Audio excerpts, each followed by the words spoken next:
यीशु ख्रिस्टको नाममा जय मसीह।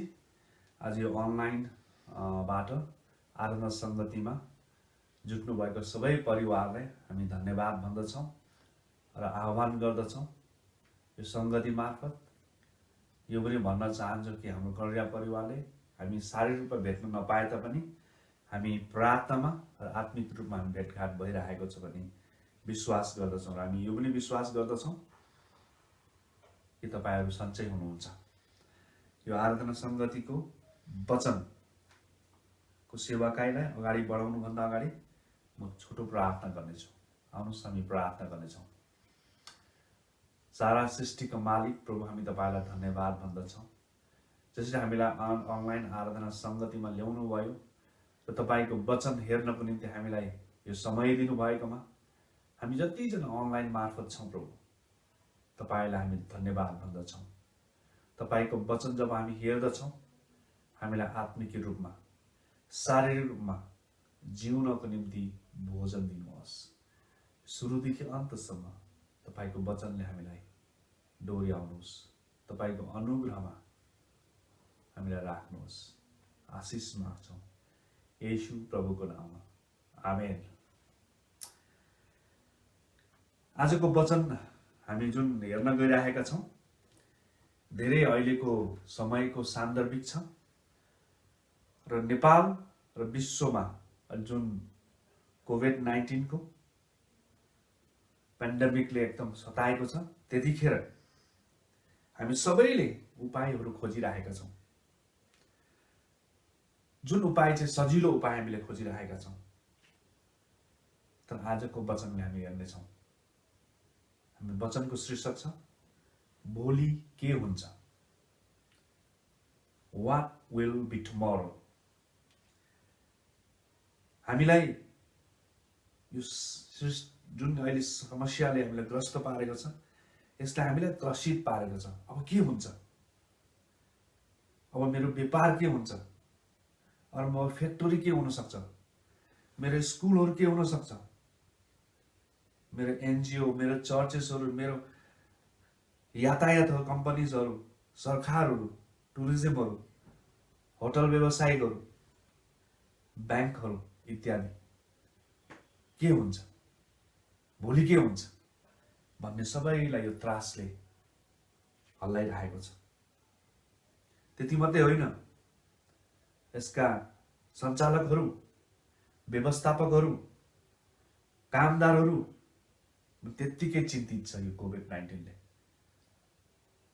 र यसलाई कसरी जित्ने र फेरि हामीले त्यो फेरि त्यही स्थितिमा कसरी पुग्ने भन्ने त्यत्तिकै हामीलाई चिन्ता छ। यो सजिलो छैन, तर हामी यो जान्दछौँ परमेश्वरमा यो असम्भव पनि छैन। हामीले मानसिक दृष्टिकोणबाट होइन परमेश्वरको दृष्टिकोणबाट हेर्नेछौँ। कोभिड-19 लाई हामी हेर्यौं भने अहिलेसम्मको संक्रमितहरू लगभग 60 लाखको हाराहारीमा पुगिसकेको छ र निको हुनेहरू पनि त्यत्तिकै छन्। लगभग 26 लाख जति निको भइसकेका छन्। मृत्यु हुने चाहिँ लगभग 3.5 लाख जस्तो छ भने यो मृत्युलाई हेर्यो भने एकदम न्यून छ। संक्रमितलाई हेर्यो भने धेरै छ। म तपाईलाई एउटा उदाहरण दिन चाहन्छु। विश्वको WHO ले, वर्ल्ड हेल्थ अर्गनाइजेसनले निकालेको डाटा 2015 मा खाली डायबेटिकले, सुगर बिरामीले मर्ने व्यक्ति विश्वमा 16 लाख मरे एक वर्षमा।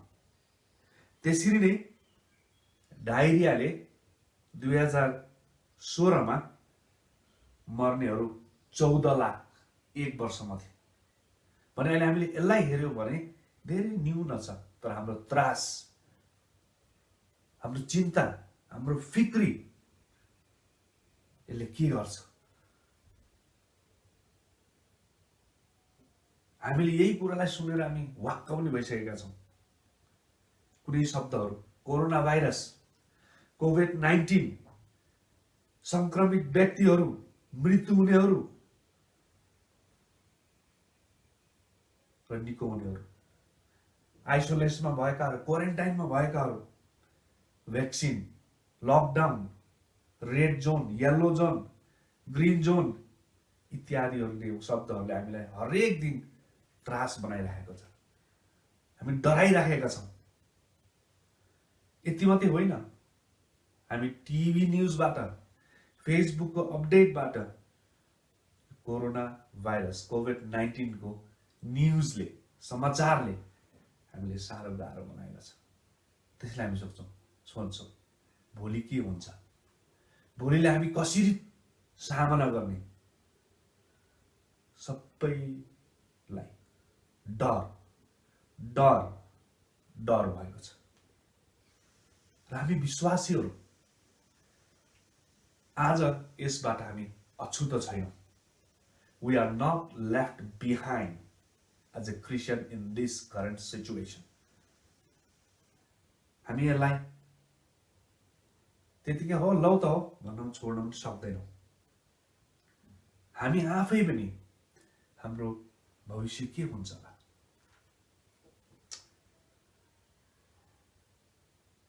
भोलिको हाम्रो प्लानहरू के हुन्छ होला, भोलिको हाम्रो प्रोजेक्टहरू के हुन्छ होला, भोलि हाम्रो मण्डली के हुन्छ होला, बिजनेस के हुन्छ होला, परिवार के हुन्छ होला, एकदम नराम्रो हामीले सोच बनाइरहेका छौँ। हामी मानवीय सोचबाट हामी जब सोच्छौँ, यो वास्तविकता हो, यो स्वाभाविक हो। तर भोलि के हुन्छ भन्ने कुरा हामी कसैलाई थाहा छैन र भोलिको अवस्था कस्तो देखिन्छ भन्ने पनि थाहा छैन। हामी योबाट मुक्त हुन्छौँ कि हुँदैन त्यो पनि थाहा छैन। हामी फेरि पहिले जिराखेको जीवनमा फेरि फर्किन्छौँ कि फर्किँदैन त्यो पनि हामीमा एउटा त्रास छ। यो अहिलेको समय हामी सबैलाई, संसारका सबै मानिसलाई गाह्रोको समय हो। यो भयले हामी सबैलाई समातेको छ, जगडिएको छ। त्यति मात्रै होइन, हामीलाई गाह्रो पनि बनाएको छ।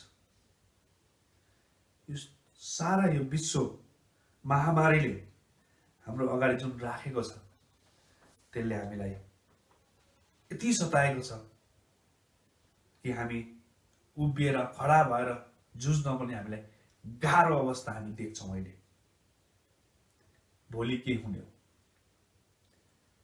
what will be tomorrow, हामीलाई यसले सताइरहेको छ। र आज म तपाईहरुलाई यो डरबाट कसरी हामी, डर केले पैदा गर्छ, कसरी पैदा गर्छ र यसबाट हामीले कसरी माथि आउने, एउटा विश्वासीको नाताले, एउटा हामी क्रिस्चियन भएकोले हामी परमेश्वरको वचनबाट हेर्ने छौं। मार्कुस 4 अध्यायको 35 देखि 41 सम्म म सबैको निम्ति पढ्ने छु।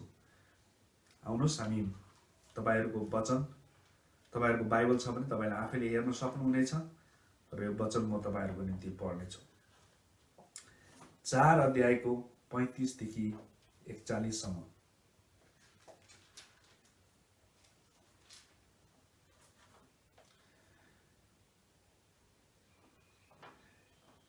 येशूले आँधी शान्त पार्नुभयो।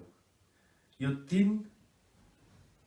दिन साँझ परेपछि उहाँले चेलाहरूलाई भन्नुभयो, जाओ हामी पारीपट्टि जाउँ।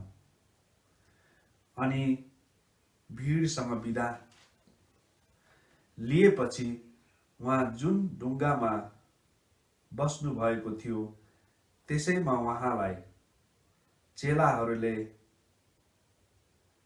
आफ्नो साथ लगे र अरू ढुङ्गाहरू पनि उहाँको साथमा थिए। अनि त्यही ठूलो हुरी बतास चल्यो र छालहरू ढुङ्गामा बज्रन लागे। त्यस समय त्यहाँसम्म कि ढुङ्गा पानीले भरिन लाग्यो। यहाँ आफू चाहिँ ढुङ्गाको पछिल्लो भागमा एउटा सिरानी लगाएर निदाइरहनु भएको थियो।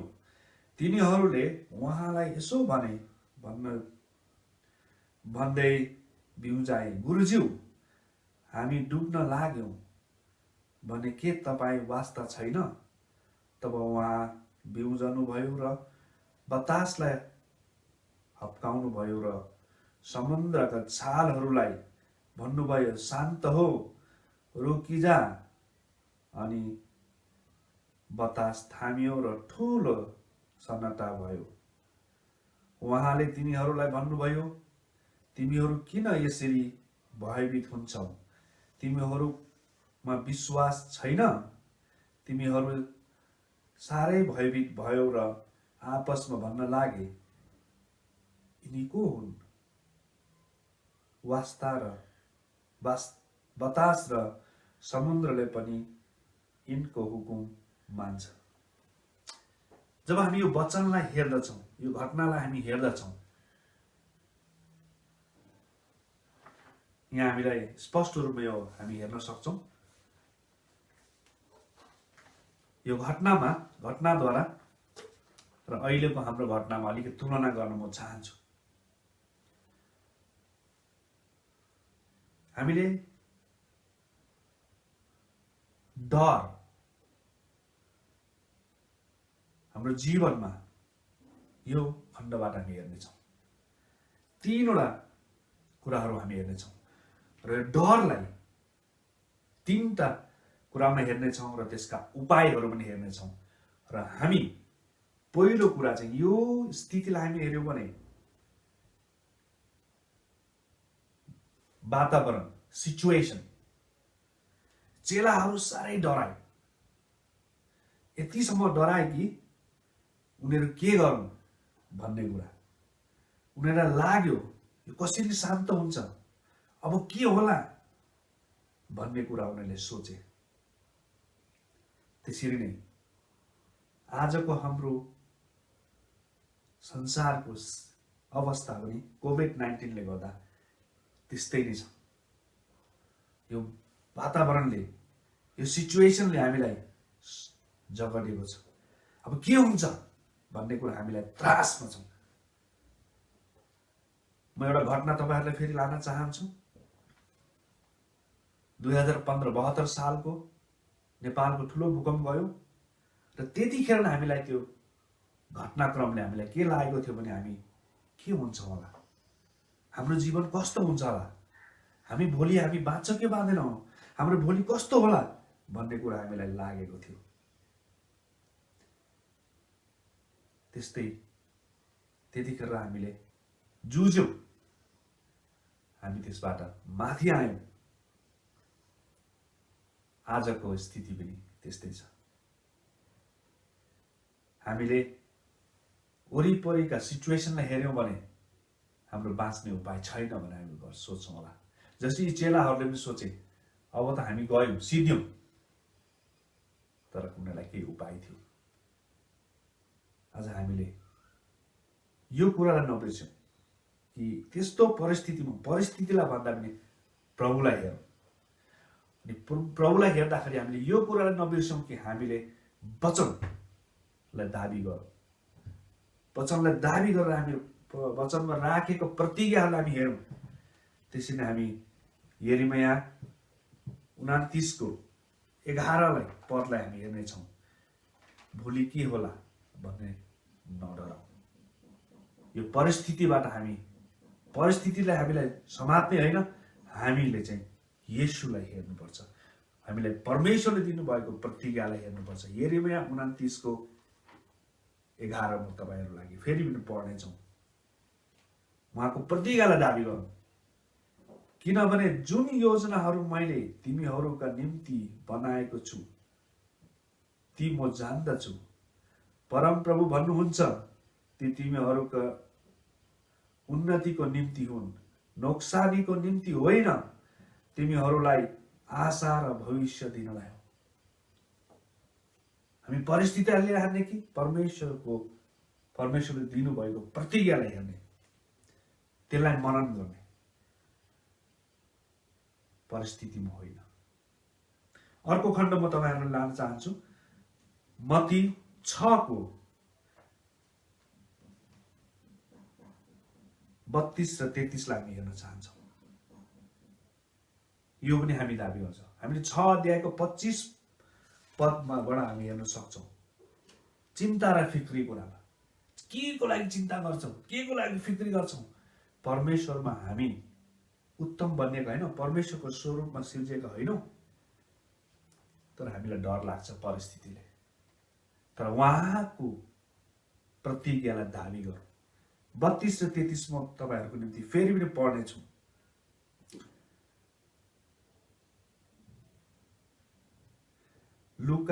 मार्कुस 6 अध्यायको 32 र 33। किनकि अन्य जातिहरूलाई यो सबै थोक खोज्दछन् र तिमीहरूका स्वर्गमा हुनुहुने पिताले तिमीहरूलाई यी सबै थोकको खाँचो छ भनी जान्नुहुन्छ। तर पहिले उहाँको राज्य र उहाँको धार्मिकताको खोजी गर र यी सबै थोक तिमीहरूको निम्ति थपिनेछ। आमेन। हामी परमेश्वरको प्रतिज्ञालाई दाबी गर्ने हो। परमेश्वरले राख्नु भएको, हामी 2टा पद, धेरै पदहरू छन् बाइबलमा। परमेश्वरको वचनमा तपाईँले हेर्नुभयो भने अनगिन्ती प्रतिज्ञाहरू छन्। परिस्थितिलाई होइन, प्रतिज्ञालाई हेरौँ। पहिलो कुरा, परिस्थिति गाह्रो भए तापनि भोलि के हुन्छ भने परिस्थितिलाई हेर्ने होइन, परमेश्वरको वचनमा हाम्रो निम्ति, मानिस जातिको निम्ति राखेको प्रतिज्ञालाई हामी दाबी गर्नेछौँ। दोस्रो कुरा,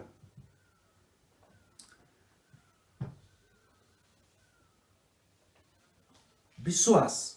जसरी अघि हामीले मार्कुसको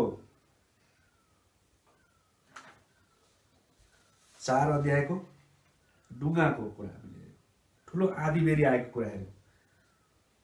दोस्रो कुरा विश्वास। जसले चेलाहरू त्यहाँ एकदम के गर्ने, अब कसो गर्ने होला, अनि उनीहरूले सोचे परिस्थितिबाट, होइन हाम्रो गुरुज्यू त त्यहाँ सुतिराख्नु भएको छ, लुलु जाउँ घर जोगाउँ, उठाऊ, अनि भन्नुभयो जानेर उठाउँ। अनि येशूले, सबैलाई म पढ्दिनँ, तर येशूले के भन्नुभयो त्यहाँ, यति मेरो अल्प विश्वासीहरू, इङ्ग्लिसमा लिटल फेथ, तिमीहरू विश्वास गर न।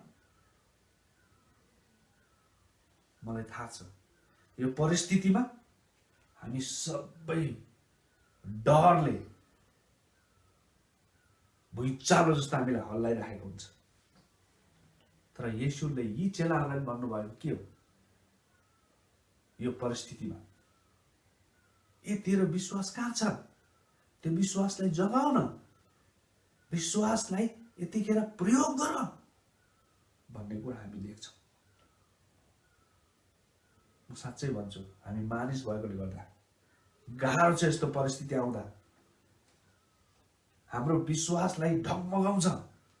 हामी परिस्थितिलाई हेर्छौँ, परिस्थितिले हामीलाई, परिस्थितिमा को दौडमा हामी भाग्छौँ, सांसारिक दौडमा हामी भाग्छौँ। तर त्यसरी नहेरौँ। हाम्रो विश्वास यतिखेर हामीलाई अझै बढाउनु पर्छ।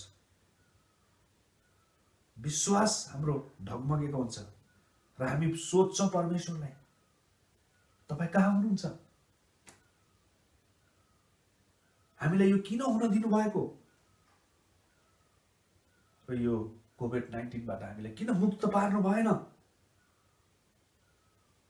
हामीले प्रार्थना गरेको उत्तर खोइ भन्नु धेरै प्रश्नहरू यस्ता आउँछन्। किनभने यो जब विश्वासमा हामी गर्दै जान्छौँ। म त्यति बेला लामो लाँदैन, म बाइबलका धेरै हिरोहरूलाई बताउन चाहन्छु जो उनीहरू परिस्थितिमा पनि, परिस्थिति गाह्रो अवस्थामा पनि, परिस्थितिमा होइन विश्वासलाई लिएर परमेश्वरमा गए। जस्ता कि अब्राहम, मोजेस, दाउद, योसेफ, प्रेरित पाउल, पिटर, पत्रुस, यी सबैलाई परिस्थितिले हल्लाएको थियो, तर परिस्थितिलाई बाट माथि गएर प्रभुको नजिक जानुभयो।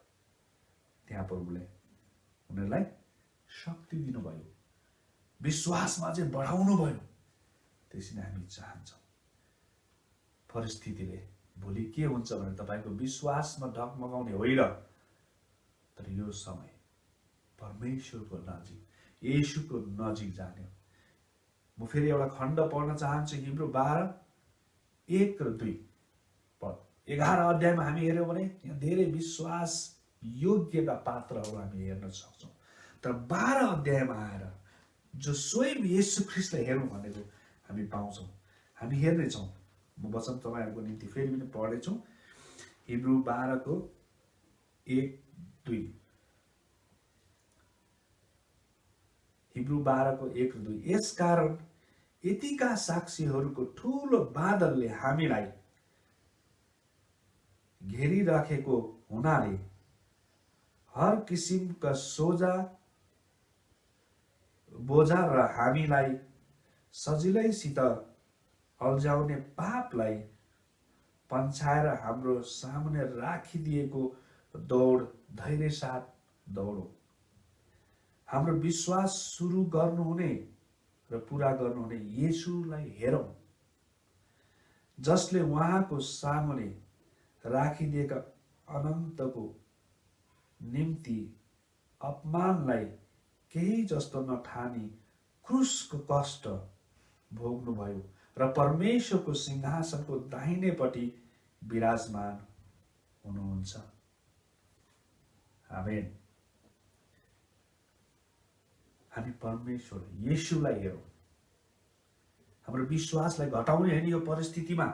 भोलि के हुन्छ भने हाम्रो विश्वासको डगबाट अरू दौडिने होइन, तर येशूलाई हेरौँ जो विश्वास बढाउनुहुन्छ। उहाँ आफैले स्वयं मानिसको रूप धारण गरिने देखाउनु भयो।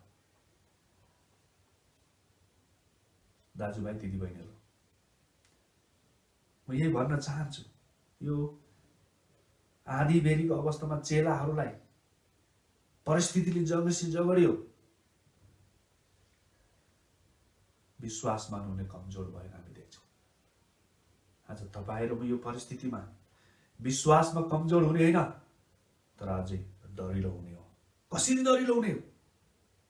उहाँको सामु गएर, येशूलाई हेरेर, येशूमा प्रार्थना गरेर, येशूमा बाइबल पढेर र उहाँको वचनलाई दाबी गरेर हामी अगाडि बढ्न सक्छौँ।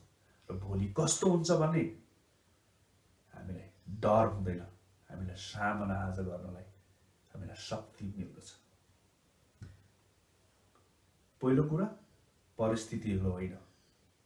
दोस्रो कुरा हाम्रो विश्वासलाई तल लाने होइन, माथि लाने। तेस्रो कुरा हामी यहाँ हेर्नेछौँ। यो खण्डमा फेरि हामीले हेर्यौँ भने यिनीहरूलाई के थियो? मृत्युको डर थियो। मृत्यु पहिलो सिचुएसन, अर्को चाहिँ फेथ, अर्को चाहिँ डेथ। परिस्थिति र विश्वास र मृत्यु। यी चेलाहरूलाई लाग्यो अब हामी त मर्नेछौँ, डुङ्गा पल्टिनेछ, किन पानी पसिएको छ। तपाईँले अरू खण्डमा पनि हेर्न सक्नुहुन्छ, अरू पुस्तकमा पनि हेर्न सक्नुहुन्छ, जस्तै मत्तीमा र लुकामा पनि तपाईँले हेर्न सक्नुहुन्छ। उनीहरूलाई डर लाग्यो, अब त हामी मर्ने भयौँ, खत्तम, सिद्धियो। अब त मृत्युको डर हामी सबैलाई छ। साँच्चै नै हामी छिटै मर्यो भने अब के होला भनेर हामी डराउँछौँ। सायद मलाई लाग्छ चेलाहरूको त्यही मनसाय भयो होला। यहाँ त्यो लेखेको छैन, तर हामी यो परिस्थितिलाई हेऱ्यौँ भने हामीलाई त्यही अहिलेको डर भनेको मृत्यु हो। मर्यो भने मेरो प्लान के होला, मेरो प्रोजेक्ट के होला, मेरो मण्डली के होला, मेरो सेवाकाई के होला, मेरो व्यापार के होला, मेरो परिवार के होला, मेरो श्रीमान मेरो श्रीमतीलाई के होला, मेरो नानीहरूको जीवन के होला र उनीहरूको शिक्षा के होला इत्यादि कुराहरू हामीलाई झसकले झस्काउँछ। तर हामी यो कुरालाई बुझ्नु पर्यो कि हामी मृत्युलाई डराउने कि नडराउने। मृत्युलाई सामना गर्न सजिलो छैन। मैले मेरो आफ्नो अनुभव बताउन चाहन्छु। मैले आफैले अनुभव गरेको छु, मैले आफैले चाखेको छु। मेरो जीवनमा जब मेरो बुवालाई क्यान्सर भयो र मलाई थाहा थियो बुवा अब छिट्टै बित्नुहुन्छ, म हरेक दिन बिहान उहाँलाई आएर अफिस जानुभन्दा अगाडि हेर्दा र फेरि अफिसबाट आएर हेर्दाखेरि मलाई उहाँको त्यो नरम हँसिलो मुहारलाई हेर्दाखेरि मलाई खुसी त लाग्थ्यो, तर कतै कतै मलाई डर पनि लाग्थ्यो। मेरो यो आँखाबाट आँसु सरर झर्थ्यो, मलाई सहन गाह्रो हुन्थ्यो। तर मलाई थाहा थियो बुवा अब मृत्युको नजिक जाँदै हुनुहुन्छ। तर बुवाले भन्नुहुन्थ्यो कि मेरो अपरेसन कहिले हुन्छ र म कहिले फेरि नर्मल लाइफमा आउँछु। म त्यसपछि म राम्रो खानाहरू खान्छु, अनि म बोइलहरू खान्छु, अनि म छिट्टो फेरि म स्वस्थ हुन्छु भनेर उहाँले भन्नुहुन्थ्यो। जब त्यो कुरा मैले अगाडि भन्नुहुन्थ्यो, मलाई थाहा छ उहाँ केही दिनमा मर्नुहुन्छ, अब महिना 2 महिनामा मर्नुहुन्छ, मलाई आँखाको आँसु तरेर आउँथ्यो। तर हामीले सेवा गर्न कहिले पनि छोडेनौँ। तर एउटा कुरालाई गौरव छ कि हामी उहाँलाई स्वर्गमा येशूसँग सँगै भएको हामी भेट्नेछौँ एक दिनमा। त्यसको लागि हामी खुसी छौँ। आज मृत्यु भनेको त्यही हो। मृत्युलाई चाख्नु, मृत्युलाई आँखा अगाडि देख्नु भनेको सजिलो छैन प्रिय। येशू ख्रीष्ट आफैले पनि गेत्सेमनीमा जब क्रुसको फेदीमा, जब क्रुसमा मर्नलाई जानुभन्दा अगाडि, जब पक्राउ गर्नु हुनुभन्दा अगाडि उहाँले त्यही प्रार्थना गर्नुभएको थियो, यदि हुन्छ भने यो कचौरा मबाट हटाइदिनुहोस्, तर तपाईँको इच्छा पुरा भएको होस्। आज तपाईँ र म पनि यो कोरोना भाइरसले मृत्युको अगाडि हामी गए जस्तो हामीलाई लागिरहेको छ, मृत्युको अगाडि छौँ जस्तो लागिरहेको छ। तर प्रियहरू, म यही भन्न चाहन्छु, येशू ख्रीष्टले मृत्युलाई अँगाल्नुभयो, मृत्युलाई जित्नुभयो र तेस्रो दिनमा बौरी उठ्नु भएको येशूलाई हामी हेर्नेछौँ। हाम्रो आँखाले, हाम्रो जो सांसारिक आँखाले हेऱ्यौँ भने हामी मर्छौँ होला जस्तो लाग्छ, तर हामी धन्यका हौँ।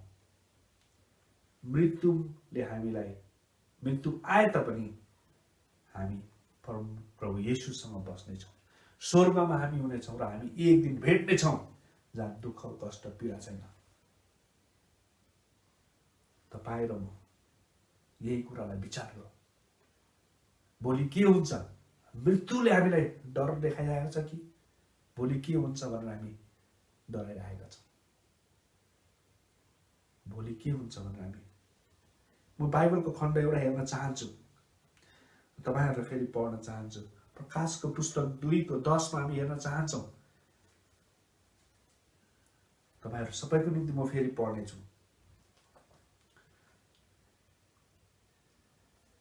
प्रकाशको 2:10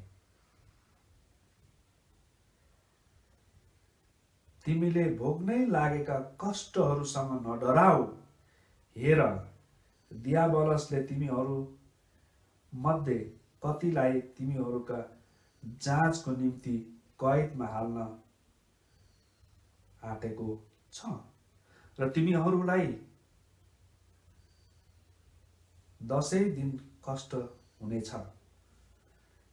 तिमी मृत्युसम्मै विश्वासी हौ र म तिमीलाई जीवनको मुकुट दिनेछ। आमेन। हामी हेर्न सक्छौँ मण्डलीलाई दिएको, आज तपाईँ र मलाई यही कुरा दिएको छ। तपाईँ र मैले त्यो विचार गर्नुपर्ने कुरा छ।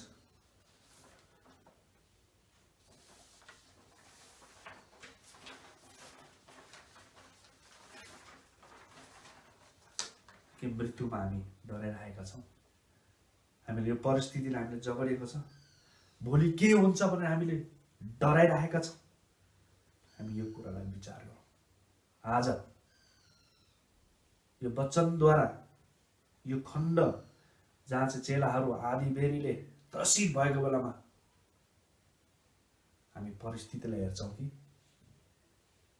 परमेश्वरको वचनलाई दाबी गर्छौँ? हाम्रो विश्वासलाई घटाउँछौँ कि येशूमा गएर हाम्रो विश्वास बढाउँछौँ?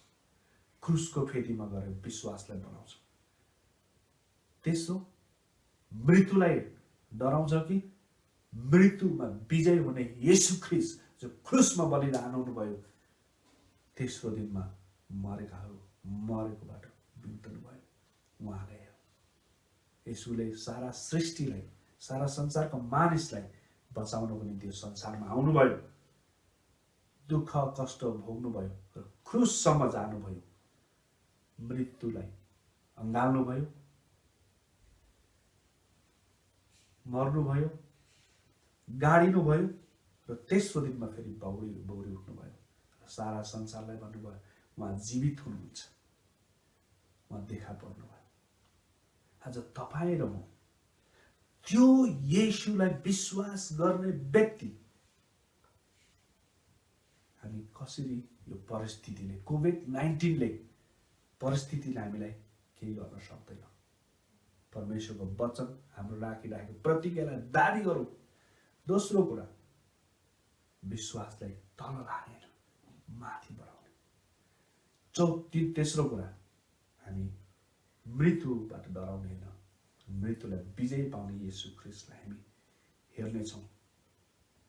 आज म यही भन्न चाहन्छु, हामीले धेरैले प्रार्थना गर्यौँ यो कोभिड-19 हटिजाए, यहाँबाट हामीलाई चाहिँदैन, यो मरिजाओस् भन्ने हामी धेरैले प्रार्थना गर्यौँ र उत्तर पाएनौँ जस्तो हामीलाई लागिरहेको होला। तर म यो भन्न चाहन्छु, येशू ख्रीष्टले हामीलाई पहिले नै उत्तर दिइसक्नु भएको छ। हामी हेरौँ,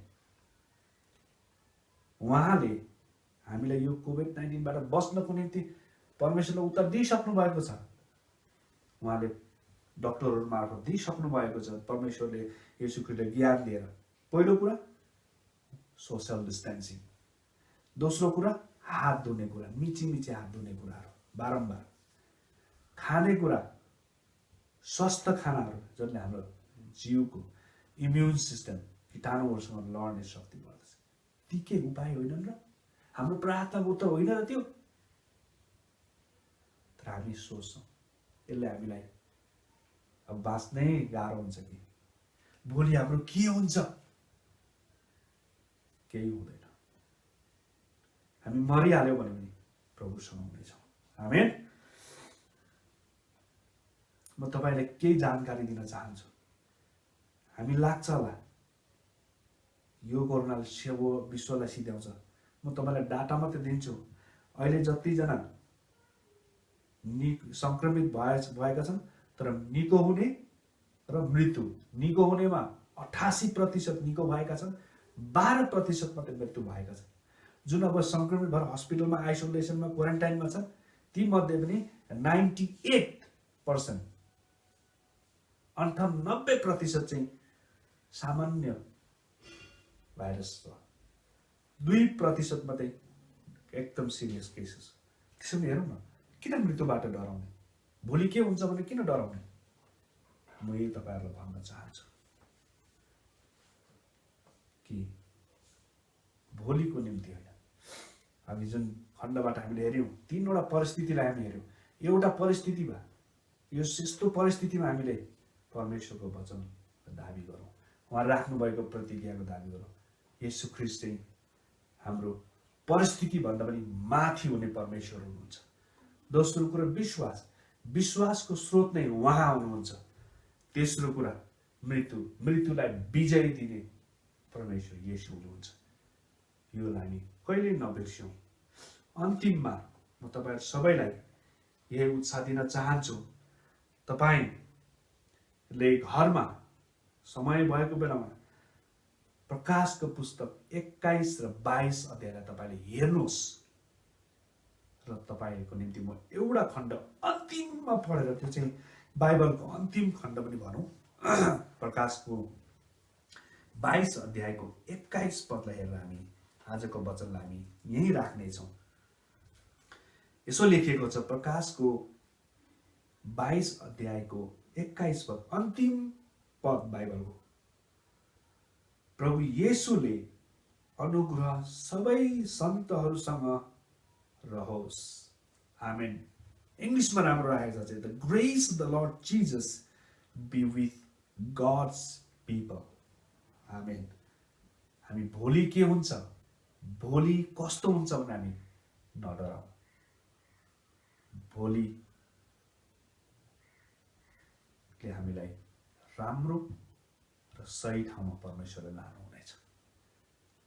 मैले अघि भने जस्तो तीनटा कुरालाई हामी नबिर्सौँ। परिस्थितिलाई हामी नहेरौँ, परिस्थितिभन्दा माथि भएको प्रभु येशूलाई हेरौँ, जो चाहिँ प्रभु येशूमा हामी हेरौँ।